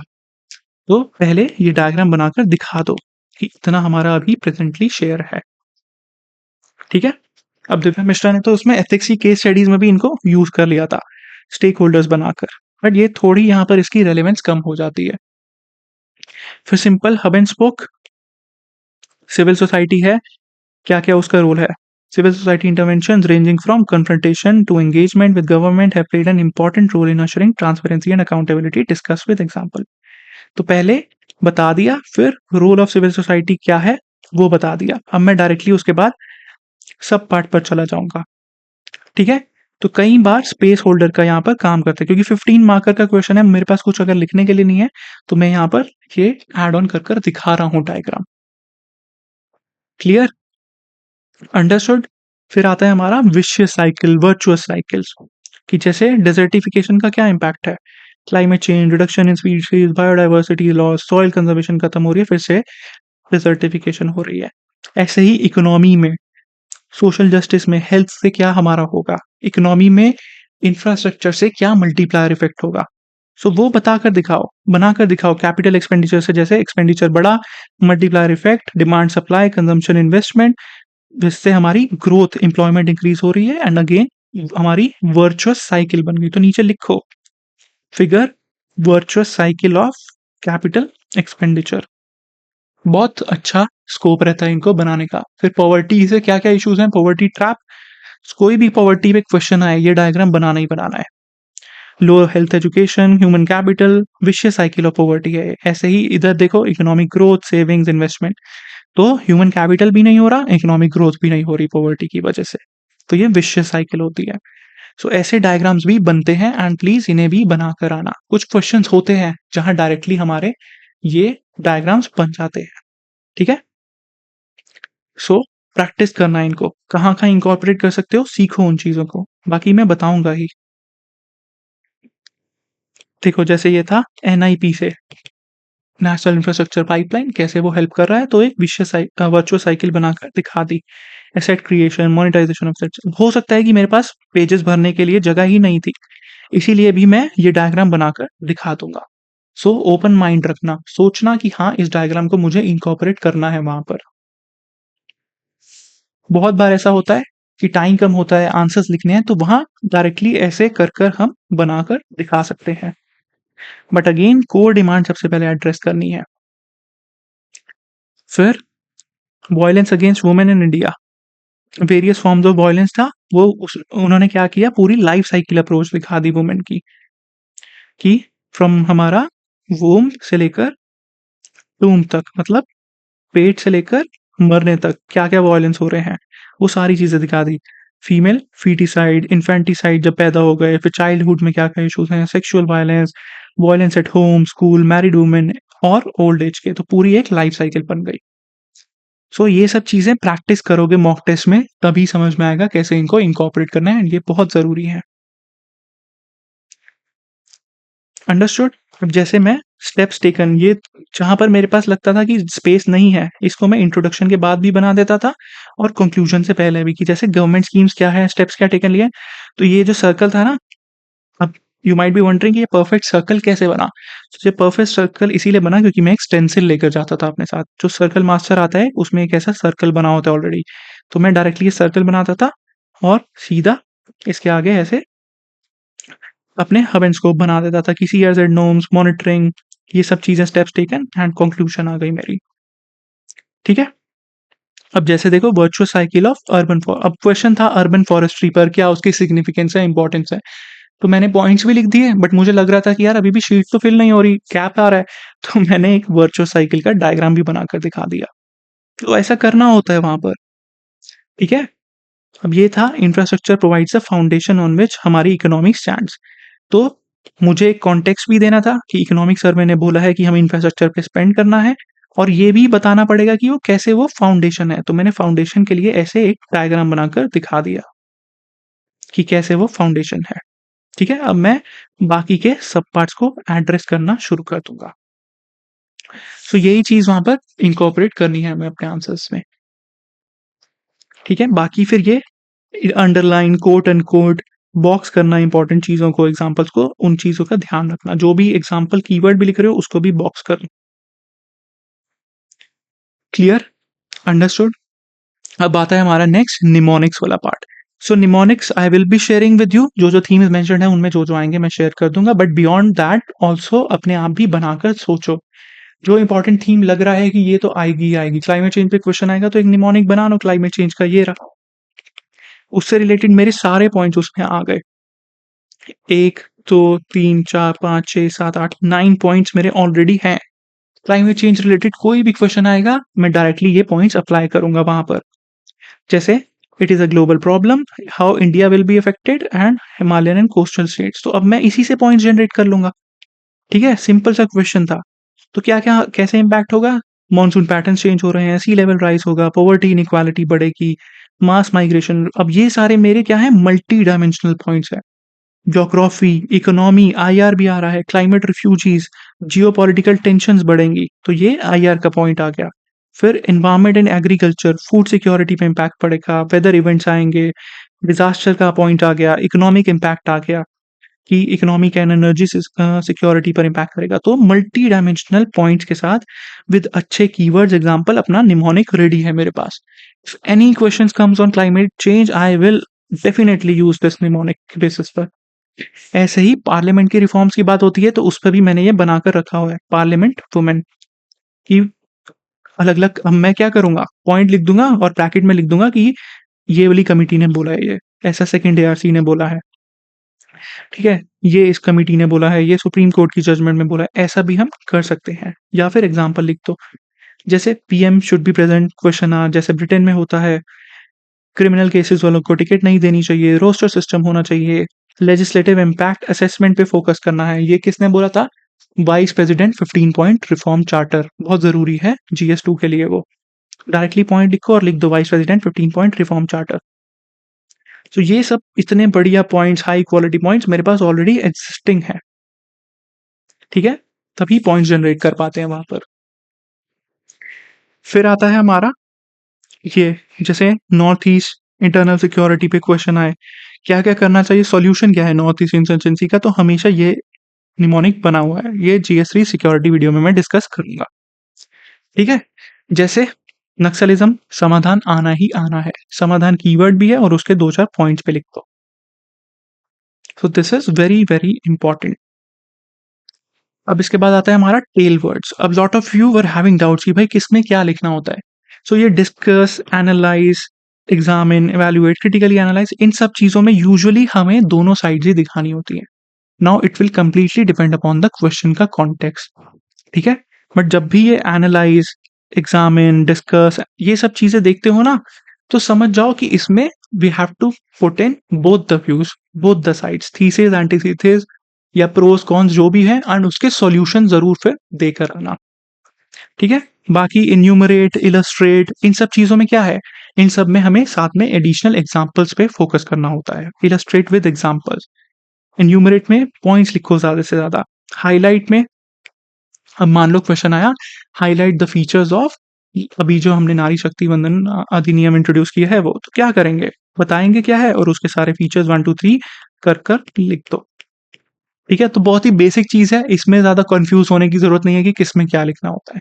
ना क्वेश्चन पे डिपेंड करेगा, अगर स्कोप बनता है उसके चैलेंजेस का, एंटीथेसिस लिखने का, कॉन्स का एंड सॉल्यूशंस लिखने का तो ज़रूर लिखेंगे वो, स्पेसिफिकली 15 मार्कर में, ठीक है? बट जब ये चीज़ होंगी एनालाइज़, डिस्कस, एग्ज़ामिन, तो इनमें ध्यान रखना एक अपोज़िट साइड चैलेंजेस ज़रूर लिख कर आना एंड सॉल्यूशन ज़रूर लिख देना। बाकी सारी चीज़ें कॉन्टेक्स्ट पे डिपेंड करती हैं। तो एग्जाम्पल्स, चैलेंजेस, सॉल्यूशंस इन सबको कीप दैट इन माइंड कि ये इनकॉर्पोरेट करने ही करने हैं। अंडरस्टूड? बाकी इसकी टेल वर्ड्स की ज़्यादा do not worry about that much. फिर आती है हमारी लास्ट चीज़ कीवर्ड्स पर। अब कीवर्ड्स इनकॉर्पोरेट करने होते हैं। Already I have told you her paper के अपने स्पेसिफिक कीवर्ड्स होते हैं। जैसे यहाँ आंसर में पंचामृत दिखाया, आईएनडीसीज़ दिखाया, पेरिस डील दिखाया, ठीक है? फिर urbanization of pandemics, vulnerability, disaster management का क्वेश्चन आया, hazard zonation mapping, vulnerability assessment, risk assessment, community based disaster management, वो सब चीज़ें हमारे लिए इंपॉर्टेंट हैं। फिर ocean acidification, marine heat waves, ये सब क्या होते हैं, कीवर्ड्स बन जाते हैं। वो दिखाते हैं एग्जामिनर को कि मुझे नॉलेज है। तो अपने पॉइंट्स अगर मुझे शॉर्ट करने हैं तो मैं ज़्यादा से ज़्यादा इन कीवर्ड्स को इंक्लूड करूंगा अपने आंसर्स में, ठीक है? एंड पेपर स्पेसिफिक कीवर्ड्स डालो, जैसे पॉलिटी में democratic decentralization, principles of subsidiarity follow करना चाहिए, ऑलराइट, सबका साथ सबका विकास। तो ये सारे कीवर्ड्स अपने आंसर्स में डालो, जहां हो सके उसको अंडरलाइन करो, कोट अनकोट कर लिख दो या ऐसे बॉक्स कर लिख दो। क्लियर? सो ये कैसे इनकी अपनी जो भी नोट्स बना रहे हो उसमें कीवर्ड बेस्ड ही प्रिपरेशन रखना, कीवर्ड ऐड ऑन करते रहो और उनको रिवाइज करते रहो। अपने आप समझ में आ जाएगा। ठीक है? जैसे ये क्लाइमेट चेंज वाला था निमोनिक, उसमें ये सारे कीवर्ड्स ही तो हैं। कीवर्ड्स ही तो हैं, geopolitical tensions, extreme weather events, El Nino, फिर हमारा एनर्जी सिक्योरिटी। तो ये सारे यहाँ पर बहुत सारे कीवर्ड्स हैं। Legislative impact assessment. सो ये सारे कीवर्ड्स एग्जांपल्स अपने आंसर्स में और अपने नोट्स में इनकॉर्पोरेट कर कर रखना। आंसर्स में हाईलाइट करने होते हैं। जैसे ये था गवर्नेंस का या आरटीआई का, तो ट्रांसपेरेंसी एंड अकाउंटेबिलिटी कीवर्ड्स हो गया, गुड गवर्नेंस कीवर्ड हो गया। ठीक है, master key to good governance. अब ये देखो, ये रेडीमेड इंट्रोडक्शन बनाया हुआ था मैंने। कॉन्टेक्स्ट भी बता दिया क्या है, यूएनडीपी सेकंड एआरसी भी यूज कर दिया और बता दिया कि in this light government introduce RTI and Lokpal act as the master key to good governance. ठीक है, तो ये जब चीजें पढ़ रहे होगे ना अपने टॉपिक, तभी आपको समझ में आ जाएगा कि ये टॉपिक के कीवर्ड्स ये हैं। Understood? Because we have already studied such stuff for prelims. पढ़ते ही समझ में आ जाएगा कि ये मेरे आंसर में ये कीवर्ड्स तो जरूर दिखने चाहिए। जैसे ये था, अब स्पॉन्ज सिटीज हो गया, alternative technologies, INDCs, ice albedo feedback, community participation. अपने आप ही अपने पॉइंट्स में जो जो कीवर्ड्स आइडेंटिफाई करवा सकते हो, वो कीवर्ड्स आइडेंटिफाई करवाओ एग्जामिनर को। अंडरस्टूड? यही सिंपल हमारी अप्रोच है आंसर राइटिंग की। इसी के बेसिस पर हमें चलना है। And if you practice this, you will be able to write very good answers. अब पॉइंट की लेंथ कितनी रखनी होती है ध्यान में रखना। ये अभी के रैंक 16 ही गॉट 462 इन जीएस सी। तो देखो कितनी पॉइंट्स की लेंथ रखी हुई है। एंड पॉइंट के बाद एग्जाम्पल डाला, बता दिया 40% इंस्टॉल कैपेसिटी। अब ये एग्जाम्पल देखने में ऐसे लग रहा है कि भाई ये तो डेटा दिया हुआ है, तो डेटा हो गया, रिपोर्ट हो गया, उसको भी मैं डायरेक्टली एज एन एग्जाम्पल लिखकर यूज कर सकता हूँ। No one is stopping me. बस मुझे एग्जामिनर को यहाँ पर दिखा रहा हूँ कि मैं एग्जाम्पल लिख रहा हूँ उसके साथ। ठीक है, सो एक ये ऐसे रिपोर्ट को भी मैं एग्जाम्पल की तरह कोट कर सकता हूँ, जैसे यहाँ पर किया होता। नीति एट 75 कार पुलिंग करो, सेकेंड आरसी ने बोला। तो ये सब चीजें प्रैक्टिस करो, इनकॉर्पोरेट करो अपने आंसर्स में। एंड पॉइंट्स इतने ही लेंथ के लिखना जितने यहाँ पर लिखे हुए हैं। देखो उन्होंने भी उतने लिखे हुए हैं, मैंने भी उतने लिखे हुए हैं, साथ में एग्जाम्पल्स भी डाला है। कई जगह पर हो सकता है स्पेसिफिकली जीएस2 में जहां थोड़ा सा एनालिसिस आ जाता है, तो वहां थोड़े पॉइंट्स की लेंथ इंक्रीज हो सकती है। बट कोशिश करना है, हमें बैलेंस स्ट्राइक करना है क्वांटिटी और क्वालिटी के बीच में। 15 मार्कर है तो इतने पॉइंट्स दिखाने की कोशिश करो, 12 to 15। ऐसा नहीं करना कि 3-4 पॉइंट्स लिख दिए और 3-4 पॉइंट्स पर ही हम एम्फेसिस करी जा रहे हैं। वैरायटी दिखाओ, मल्टीपल पॉइंट्स दिखाओ, वैल्यू एडिशन एग्जांपल्स के साथ पॉइंट्स दिखाओ, अपने आप मार्क्स मिलेंगे। देखो जैसे ये क्वेश्चन था, इसमें how did he approach it, architecture बताया कि ये था, फिर एग्जाम्पल लिख दिया 12 बार केव्स, फिर स्कल्पचर, यक्ष यक्षिणी, अपने आप एग्जाम्पल लिखकर बता दिया उदयगिरी खंडगिरी केव्स। तो इतने ही पॉइंट्स लिखने होते हैं, वहां हमारे पास टाइम नहीं है। ठीक है, ऐसा नहीं करना कि 4 पॉइंट लिख दिए 15 मार्कर में और हो गया आंसर, नहीं। You have to write 12 to 15 points. तो पॉइंट जनरेट करो, सीखो। अब जीएस3 में मैं बता दूंगा, बाकी भी बता दूंगा कैसे पॉइंट जनरेट करने होते हैं। जैसे हम स्टेपल अप्रोच लगा सकते हैं, पिट्स अप्रोच लगा सकते हैं, political issues, technological, infrastructural, social, economic, environmental. ठीक है, उसके बेसिस पर चैलेंजेस वाले पार्ट में मेरे बहुत इजीली पॉइंट जनरेट होते हैं। सो वो सब मैं बता दूंगा जीएस3 में और बाकी में भी, जब हम पेपर स्पेसिफिक डिस्कशंस करेंगे।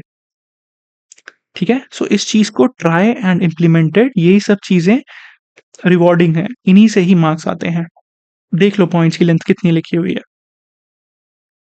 ठीक है, ये रही AIR1 श्रुति शर्मा की। सो यही इतने ही पॉइंट्स लिखने हैं, बिकॉज टाइम नहीं होता वहां पर। तो keep your point short. Language को ऐसा नहीं कि पूरा परफेक्ट लैंग्वेज में इंग्लिश में लिख दिया, शॉर्ट में लिखना चाहते हो तो वो भी लिखकर बता दिया। देखो जैसे कॉन्सिक्वेंसेस पूछा था उसने, तो लिखा मैंने सिंपल, इराटिक मॉनसून एग्जाम्पल ये, marine heat waves impacting corals and biodiversity, frequent cyclones in historically unaffected places example ये कि अरेबियन सी में इंक्रीज हो रहे हैं। बहुत ही सिंपल छोटे छोटे पॉइंट्स विद एग्जाम्पल्स। कहीं पर हो सकता है ज्यादा बड़ा एक्सप्लेनेशन देना है तो थोड़ा सा इंक्रीज कर दो पॉइंट को, बस। इसे ज्यादा नहीं लिखना होता। अंडरस्टूड? बाकी जो एथिक्स के क्वेश्चन होते हैं वहां कई बार होता है हमें पैराग्राफ्स में लिखना, तो वो चीज इंप्लीमेंट की जा सकती है, वो मैं एथिक्स में डिस्कस कर लूंगा। I hope you understood. इस वीडियो को हो सके तो एक बार, 2 बार देखना है, 2 बार देखना, सारी चीज़ों को एनालाइज़ करना और प्रैक्टिस ज़रूर कर लेना। Practice is the key, only then you will be able to understand it, implement it. ठीक है? कोई भी इश्यू आए apart from this, do let me know. हम डिस्कस कर लेंगे, ग्रुप पर भी और पर्सनल मैसेज पर भी डिस्कस कर सकते हो। ठीक है? So all the best to you. Try to practice it, incorporate it. इसके बाद I will be bringing a GS1 specific video. ठीक है? So all the best, take care and study well.